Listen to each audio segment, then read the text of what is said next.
I'm currently teaching fourth grade math and science. I started out teaching fourth grade when I was at the intermediate, and I taught fourth grade for 4 years. And then I had the opportunity to loop with my group. So I taught fifth grade for 3 years. Then I was given the opportunity to become an instructional math coach.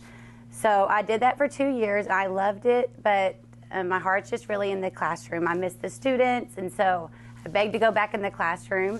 So I came back to teach fourth grade, and I've been teaching fourth grade ever since. So Miss Royal is constantly trying new things in her classroom in order to meet the needs of every one of her students. She doesn't settle for less than the best from each one of them.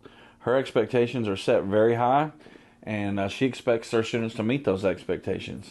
And from day one, behaviorally and academically, the expectation is set. The bar is up really high.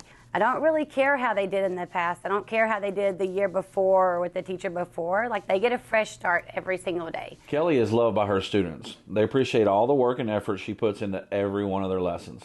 The planning is obvious. Kids are smart and they notice these things.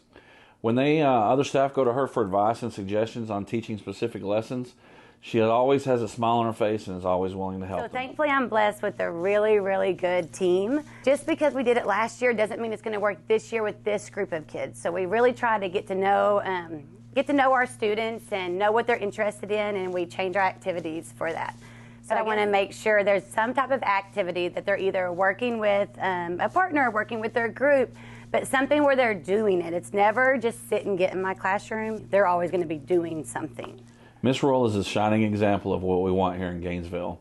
She's a hometown teacher who's involved in the community and is a great example to those around her. I need to make sure I know my kids outside of school too. So I want to see my kids when I go to Walmart. I want to see my students when I go to my daughter's game. I look forward to seeing the kids there, even if they're watching siblings. Like, I want them to feel comfortable enough to come up to me and talk to me.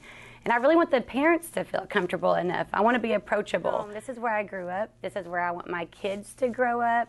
These are the kids I want my kids to grow up with. I'm very proud of how dedicated Miss Royal is to her students and her school. She's someone I admire tremendously, and I hope that she remains in Gainesville for many, many years to come. My why is definitely that light bulb moment for my students, that moment when they finally get it.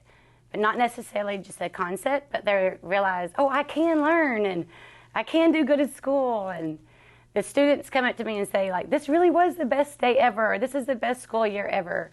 Like, I want kids to know school is fun, they can learn, and they can be successful.